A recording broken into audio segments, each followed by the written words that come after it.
Hi fans, thanks for clicking on the dreaded D Rose report. What news I have today? I'm going to give it to you. Courtesy of WWE DVD News, the following, there's clips of the epic journey of Dwayne "The Rock" Johnson DVD that's going to be coming out, I think it's Tuesday, next Tuesday. Anyway, they got clips online as there's a clip featuring the best in the world, says WWE Champion CM Punk, Chris Jericho, discussing the Great One. Little, preview of what the DVD's about, I guess. And a fan wrote the following to Hall of Famer Bret Hart on Twitter. This is kind of funny. It says, your brother, Smith Hart, said that, that's an odd name, isn't it? Smith Hart. Two last names, no first name. Smith Hart said in the interview that Stu Hart, Bret's dad, stated, Bret, you should have done the job in Montreal. Any truth to that, he says? Bret replied the following on his Twitter. He says, I had numerous conversations with my dad about the Montreal thing, and he never indicated anything of a sort to me. Then he just does a follow-up. He says, Bret says, there are certain members of the Hart family that never miss an opportunity to tear me down or minimize my achievements. He said, my dad's nickname for my brother Smith was Shed. That's short for shithead. So he says, take it from the source. He says, I don't give a damn what anyone says about Montreal. It's a dead issue. Except when the anniversary comes around, WWE has to bring it up all the time, or whenever they go up to Montreal, which I think they go up there fairly soon. ProWrestling.net, and by the way, today I think they're supposed to announce where WrestleMania 29 is going to be at, so I'll let you know. Well, I'll probably let you know tomorrow. I don't know when they're going to be doing a little press conference thing. ProWrestling.net reports that Spike TV president Kevin Kay was at the Impact Zone in Orlando Monday and threw a party for the TNA wrestlers and crew after the show. The reason for that is, I have no idea. Kurt Angle, this is a little bit of an update here, wrote the following on his Twitter about Jesse Sorensen. Angle said Sorensen is facing a 1-year recovery.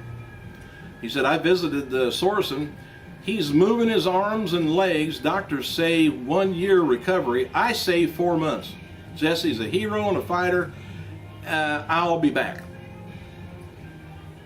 So I hope he's not gone any longer than 4 months, because man, it's a year. That'd be some major problems he had there. As noted before, WWE superstar Undertaker, Kofi Kingston, Cena, and The Miz are up for Here to Rumble. It's an award for the best ring entrance at the Cartoon Network's Hall of Games Award. Anyway, the ceremony is going to be Saturday, Santa Monica, California. The Miz is being advertised to appear in the ceremony. I knew Undertaker wasn't going to show up at Cartoon Place, but you never know. Yes, you do know. WWE is going to be kicking off several angles of next week's Monday's Raw Super Show after the Elimination Chamber pay-per-view. Two names that are expected to appear on WWE TV for WrestleMania 28 are Karma and NBA legend Shaquille O'Neal. So I would suspect they must be trying to bring Karma into play to, I hope, win the title and then let Beth Phoenix go after the ladies' wrestling title from, at WrestleMania 28. WWE's website announced that Mark Henry will unexpectedly return to SmackDown this Friday show. Must have been doing a little bit of rehabbing on his ankles. They've also spoiled the Elimination Chamber change and announced Santino Marella as Orton's replacement, which I think, nothing against our Santino, but Orton's place. I thought I heard a car door. Anyway, the Italian Stallion, talking about Santino, surpassed competition or competitors from Raw and SmackDown and NXT to win the right to replace Orton, who is out of action with a concussion, by the way. Sunday's Elimination Chamber clash for the World Heavyweight Championship. Anyway, the bout's final intense moments, Santino sent Raw's David Otunga tumbling over the top ropes to get the victory. Following comes from WWE.com. The WWE medical personnel have confirmed that Randy Orton suffered a concussion at Raw Super Show when the World Heavyweight Champion Daniel Bryan smashed Orton over the head with his title belt. So there's where they're setting up a later angle. So if he got a concussion, I think it was during a match maybe with Big Show, but I don't really think that happened right there and then. But I'll have to go back and look at Monday's show just to see what may have happened then. And during a match with Big Show. Hey, dark main event after last night's WWE taping in Fresno, California. We didn't get to see Sheamus defeat Wade Barrett in a street fight. Pro Wrestling Globe reports that WWE officials have decided to put Brodus Clay and the Funkasaurus gimmick on hold for the time being. Word is that Vince McMahon feels that Clay's ring work wasn't there when it needed to be for WWE TV. So he may be doing some house shows with it, but on TV, when millions of people are watching, you want to be on it. The match against Heath Slater was cut from SmackDown a few weeks ago when the decision was made that Clay needed work on his in-ring skills. Eric Bischoff officially welcomed Dave Lagana to TNA on Facebook and Twitter accounts last night, and hopefully he went face-to-face with him and said, "Hi, how you doing?" Anyway, on Bischoff on Twitter says, "Welcome, Dave Lagana. I had the opportunity to work with Dave in the WWE and learn to respect his knowledge of story, structure, and detail." Well, I hope he didn't bring a bunch of stories from WWE over there where they're start all over again. Anyway, as noted before, Russo and TNA has parted ways. While first word is Lagana was stepping into the backstage producer role, Bischoff welcomed Lagana and may have been have had a creative team role after all. So we don't know yet. We'll see if it has anything to do with ratings. Good going.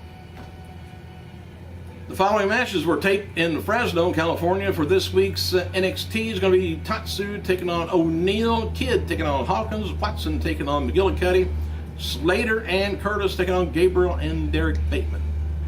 Oksana versus Maxine was taped for, last night in Fresno for this week's WWE Superstars. And there was no dark match. Ran out of competitors, I guess. February 11th episode of Raw AM did a 0.343 cable rating with about 500, a little awful close 500,000 viewers. February 13th, Raw Super Show did a 3.0 cable rating with about a little over 4 million viewers. This week's show did a 2.91 and a 3.09. So they went up finally towards the end of the show. WWE Hall of Famer Jimmy Superfly Snuka will be coming out with a new book later this year. I may have mentioned that before. And in a positive note, WWE reversed the long-standing trend of viewership sinking during the second hour, which I was just telling you about. Monday's show averaged 4.3 million viewers, and the second hour did a compared to a 3.932 million viewers. WWE has added Hunico to, that sounds like to me the second hour went down in viewers, but I think the ratings went up. Now how that works, I don't know. WWE.com has added Hunico's lowrider bicycle rolling partner in crime, Camacho, to SmackDown roster. Son of former WWE star, don't know whether you knew this, Haku. He debuted December 15th episode of WWE Superstars. And today marks the 1-year anniversary of Dwayne "The Rock" Johnson return to WWE and rival on Twitter. Johnson, who had garnered over 2 million followers so far, writes of microblogging site 1 year ago, 2/14/11, I joined Twitter. It's inspiring and relentless team. Bring it to the millions strong, he says. And that's pretty much what I got. I got the 10-minute point. I guess that's it. But thank you guys for clicking. See you tomorrow. I gotta go.